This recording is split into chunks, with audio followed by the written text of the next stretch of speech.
Well, guys, welcome to another episode of Bowhunt or Die. I'm Todd Graff. As always, Justin Czar is right here beside me. Justin, we've got a really great jam-packed episode. I mean, I know we're getting near the end of turkey season here. I think we both feel about the same way. We're about ready. We don't want to see any more turkey hunts. But all I want to think about is deer and racks. That's what I want. I'm done with turkeys until next spring. But we do have 2 more turkey hunts to wrap up this season. But Todd, before we get to that, we've got some footage from the bowhunting.com get-together bow shoot that we had last weekend. You know what? As we've been telling guys for years, it's a great event. You know, it's an entire day full of, fun, family-friendly event. And once again, this year we had a great time. Yeah, and it's just neat, Justin. I mean, from year to year to see the progressions that we've made. I mean, you've put a ton of effort into this thing. We've got a lot of helpers. I mean, Jim and Hank and Dustin and Mike, they all put in just a ton of effort this year. I think it's the smoothest it's ever ran. So if you haven't made it out, I hope that you do. Take a look at this. Well, Justin, the 2014 bow shoot has already been off to a great start.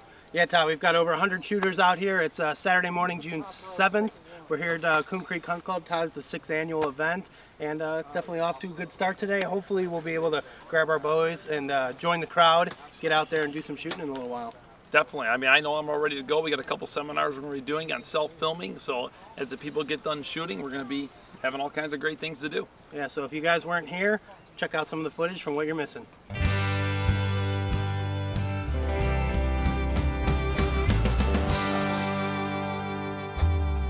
The day starts off with everybody flinging a few arrows out on the practice range. After all, before you head on the 3D course, you got to make sure you can still hit the target. After they've done that, everybody heads out to the 3D course where we've got 15 Reinhardt targets set up at a variety of different yardages. This year we had 5 different divisions of shooters. We had men's bow hunter and men's target, a women's division, a youth division, and a new kids division for those 10 years old and younger. Fortunately, it was an awesome day outside. We had great weather and everybody was really enjoying themselves. Dwayne came up from North Carolina. He's gonna be here to have a good time with the guys at the get together. Bowhunt or Die. It's going to be a great day. Everybody's shooting well. Looking forward to it. Going to bust some clays here in a little bit and try my luck at the long distance shoot and see if this year I can actually make it in the competition. So, Bowhunt or Die. Beautiful day for a shoot. We had a great turnout. People seem to be having a lot of fun. And Bowhunt or Die. It's always a good time here at the bowhunting.com shoot. Bowhunt or Die. Bowhunt or Die. Around midday, everyone gathered up for lunch and something to drink, and we had the customary awards ceremony. A big thanks again to Dan Richardson, one of our own Prostaff members, who made the custom trophy rocks for this year's winners. As always, we want to say a big thank you to the sponsors who donated products for this year's event. Everybody who comes out to shoot gets a free door prize ticket, and we sent a lot of lucky winners home with some great bowhunting equipment, including one of the best prizes from this year, which was a brand new Stealth Cam camera and a stick and pick trail cam mount. After the door prize events are over, we end the day with 3 great shooting events. First, we do the long distance challenge, which is held in an unknown yardage, and it all comes down to 1 arrow. After that, we do the sporting clay shoot, which has been extremely popular over the years.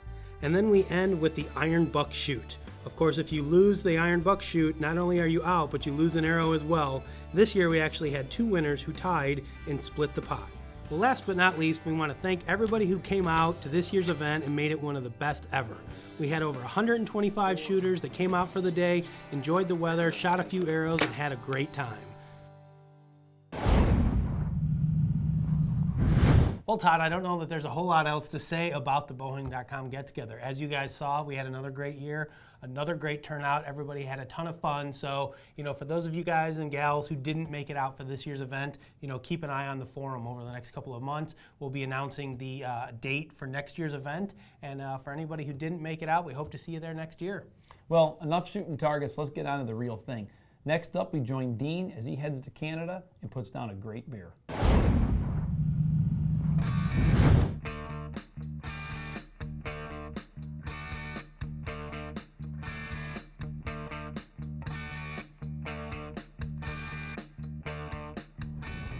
Hey everyone, give you a little update here. We're on our trip to Manitoba, Canada, and we are about 6 hours in, and it is a 14.5 to 15-hour trip, so we have a long ways to go yet, but we're looking forward to getting up there.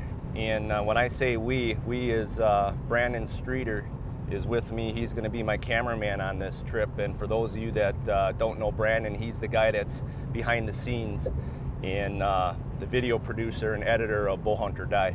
So I got a good cameraman with me. That's new for me because I'm a self-filmer usually, and we'll see how it shakes out. We're really looking forward to this trip. The Big Grass Outfitters is known for a lot of color phase bears, and it'd be nice to see something like that. Black one will be fine, but any color phase would be a bonus on this trip just to see something. So stick with us and we'll see how it goes. We just drove about 11 hours and we're at the Canadian border right now. Stick with us and we'll keep you updated.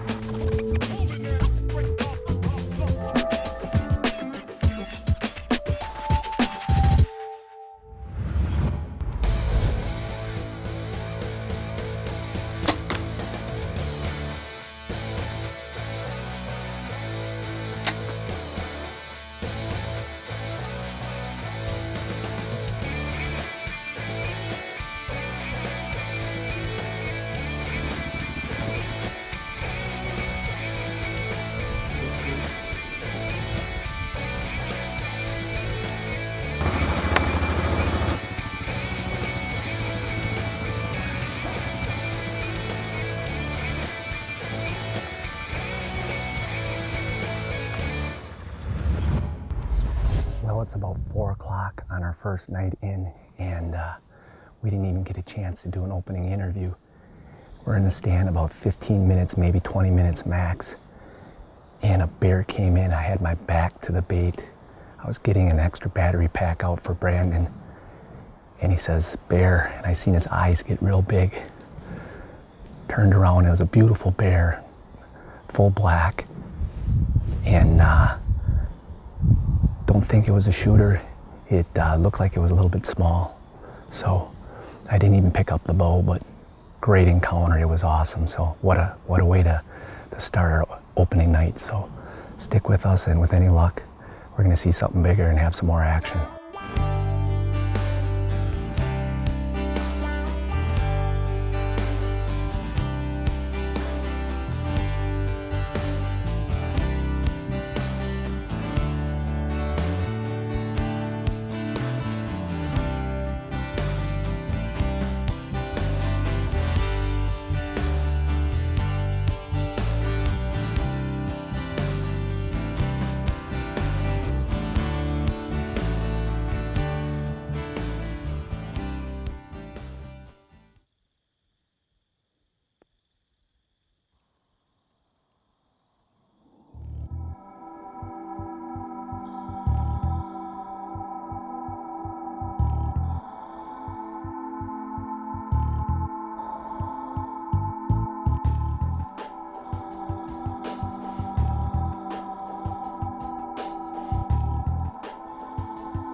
Was pretty cool. Nice bear coming in. Kind of small. I don't know if that's the one from earlier today. I don't think it was. He looked smaller. But he went up and smelled and licked the stealth cam that we put up today. How cool is that?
Hey guys, it's the next morning, and we had a great night last night, that's for sure.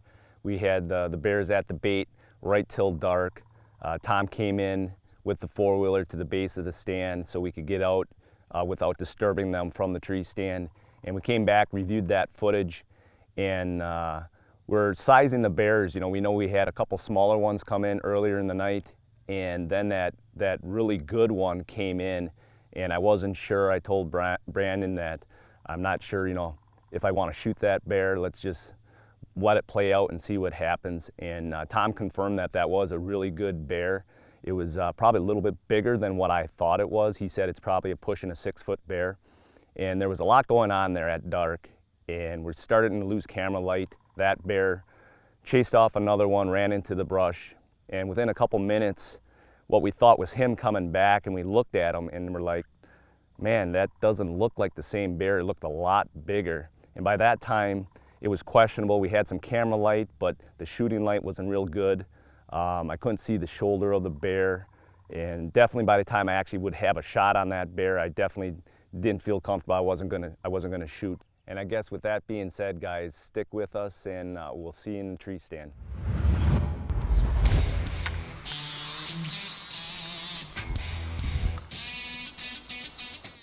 All right, it is day 2 in Canada, and we're sitting back in the same tree that we sat last night, putting in our time tonight, and hopefully either one of those show up again tonight, and with any luck, we're gonna maybe put something down.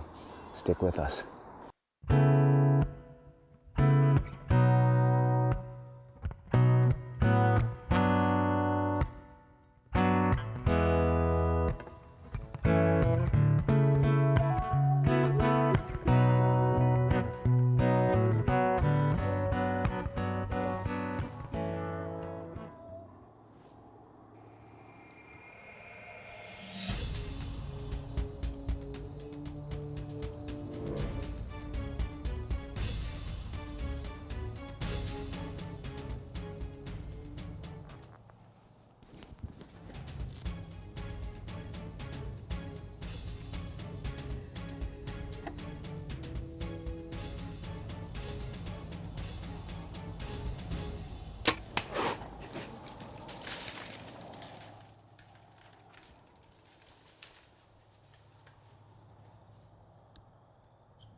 Well, that one snuck in on us.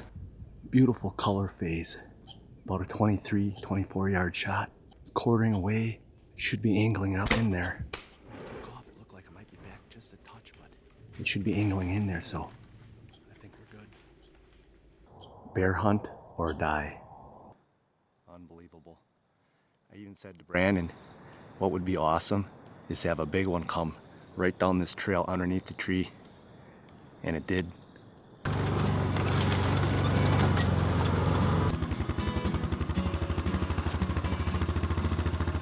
All right, so we gave this bear about 45 minutes, reviewed the footage. You know, it looks great. We're thinking it hit that opposite shoulder. That's why I didn't get the penetration all the way through, but Tom reviewed it too with us. He says we should be good. He charged off, you know, fast, and it got quiet really quick, so hopefully he's not too far away. We're gonna take up the blood trail now.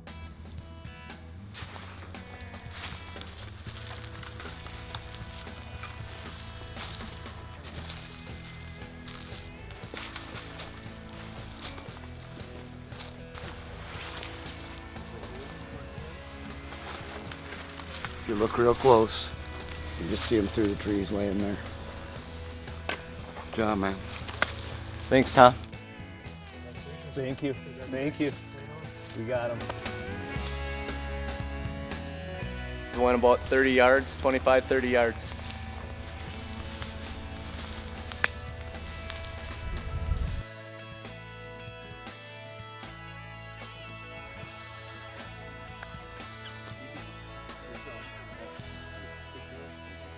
We're all great? Yeah. Hey guys, it's the next morning, and this has been a dream hunt of a lifetime for me to travel all the way up here to Manitoba, Canada, and for Big Grass Outfitters to accommodate us like they have. Couldn't ask for anything more. To come up here, have a good bear come in, and to have a color phase on top of that, that was the bonus of the trip, that's for sure. I'd like to thank Big Grass Outfitters for the opportunity that they've given us, and once again, a hunt of a lifetime. Bow hunt or die. You know, Justin, I don't know about you, but it's always fun to see different things. You know what? I know that I haven't been on a bear hunt in several years now, and to be able to sit back and watch that footage and see the different bears come in, I mean, it's funny because, you know, with whitetails, I know what I'm looking for. You know what? I know what I'm doing. You know what? When it comes to the bear hunting, I'm out of my element, and you're trying to learn on the bear sizes, and you're always referring them to the barrels. I enjoyed it. Yeah, I thought it was a great hunt. You know, it looks like an enjoyable time. And, you know, one thing that we did want to, you know, I guess point out or talk about, because a couple people brought this up on our Facebook page, was, you know, the fact that, you know, Dean and Brandon were hunting with an outfitter. You know, they were with Big Grass Outfitters in Manitoba, Canada. And, you know, the thing is, you know, for a lot of people, you know, going on these hunts where they're going out of state or they're even going out of the country, hunting with an outfitter really gives them the best opportunity to be successful at what could potentially be the hunt of a lifetime. Right. You know, in a lot of cases, you're saving up money, you're saving up vacation time, and you're going on this trip that you may never get to do again. And in some cases, you want the best possible opportunity to shoot an animal, and in a lot of cases an outfitter is going to give you that opportunity. But in addition to that, you know, something that Dean mentioned during his hunt was in certain areas for certain animals you are required by law to hunt with a guide or with an outfitter. In Manitoba, going bear hunting, you have to be with an outfitter. You can't just buy a tag and go up there and go out in the woods and go bear hunting. So, you know, that's why Dean was hunting with an outfitter. You know, Judy and Tom have been good friends of ours. Absolutely. You know, big supporters of bowhunting.com for many years. So, you know, if you guys are interested in going on a bear hunt in Manitoba and you want to see a lot of bears and a lot of big bears like Dean and Brandon saw, definitely give Big Grass Outfitters a look. Well, next up, we got our last 2 turkey hunts of the year. We're going to join Dean and John Herman as they go out on some successful turkey hunts.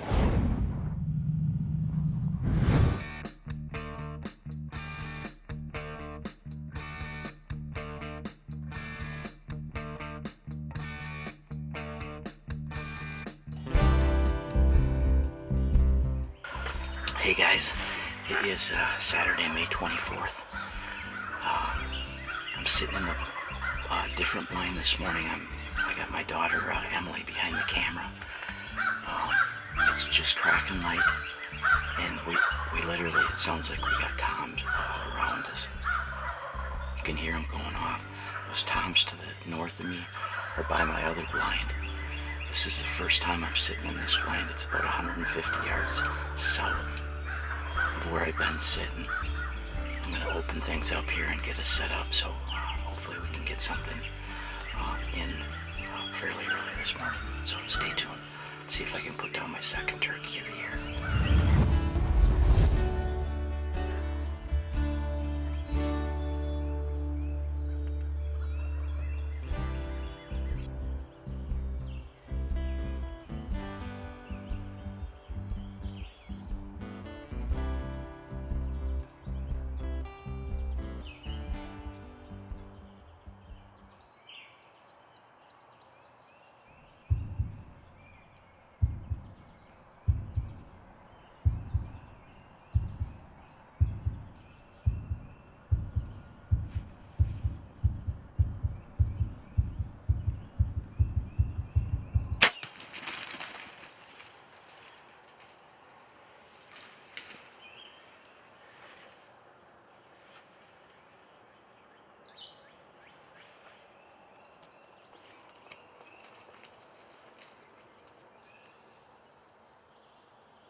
Well, it is Saturday, May 24th.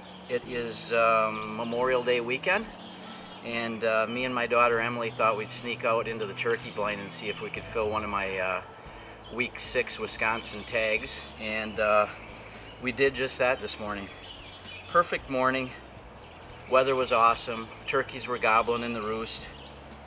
We didn't get one right off the roost, but 6:30 a.m. 2 toms came into our set. And Emily did her job as the first-time camera woman and put it all on film for us. So all in all, it was a perfect way to spend a Saturday morning. Enjoy the footage and bow hunt or die. All right, it's just a couple minutes before 3 a.m. and if I look tired, that's because I am. So I'm gonna drive about 1.5 hours to a neighboring zone. Here in Wisconsin, we have different zones, different weeks that we can hunt. So I picked up an extra tag. You can get them for like $10. So we'll see what happens. With any luck, we're gonna have some action today, so stick with me, and next time you see me, we'll be in the blind.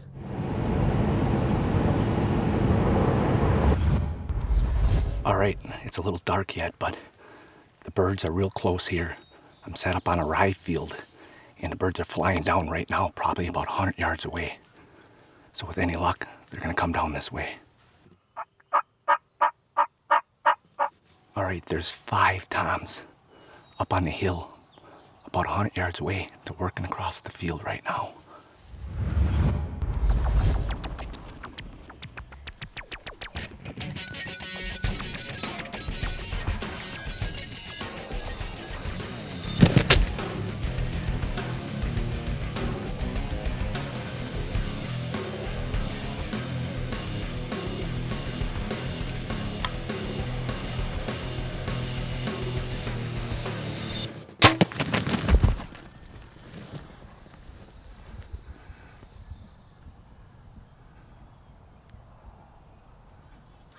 All right, guys, I'm gonna admit I messed up.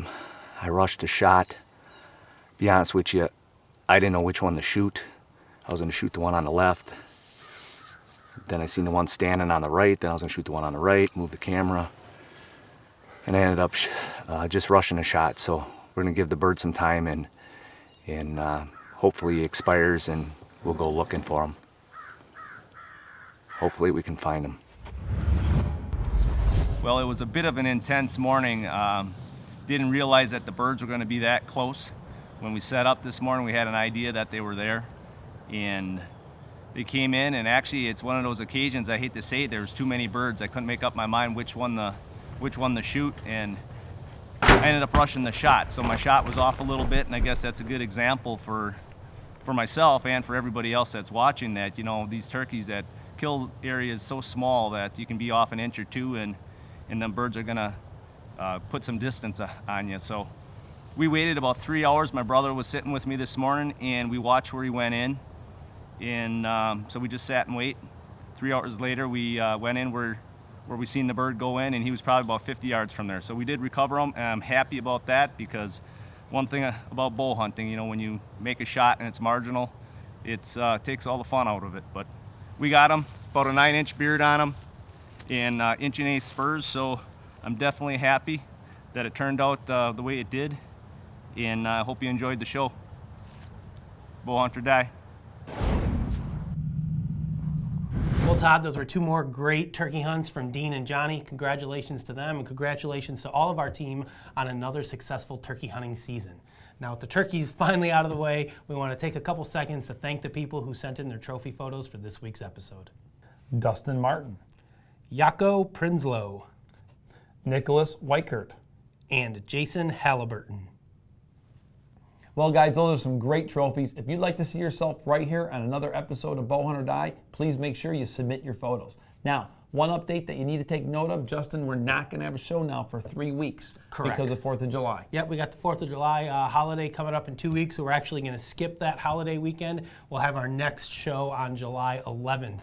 Hopefully between now and then, the antlers continue to grow because it's about time to get focused on the real prize, which is deer hunting coming up this fall. I know a lot of guys are already running trail cameras, and they're getting excited because, you know, those bucks are starting to get out past their ears. Brow tines are starting to form. So hopefully by the time we've got another episode for you, we'll have some updates on hopefully some of the bucks that we're going to be chasing this fall. No droughts. No droughts. So far, it's been good up here. We had a lot of rain so far. So that's all we got for this week's episode. We will see you guys in 3 weeks right here on Bow Hunt or Die. In the meantime, don't forget to check out facebook.com/bowhunting for daily updates, news, photos, and other exciting information. We want to hear your opinions and your stories. So join us now and like us on Facebook. You got a little bit of hair standing up in the back. Justin, you want to fix that for him? It's the one right on top of his head. Did you film that? I'm looking at my shifty-eyed camera guy over here, unless they don't let them across, then I don't know what's going to happen. Maybe I'll have to leave them behind.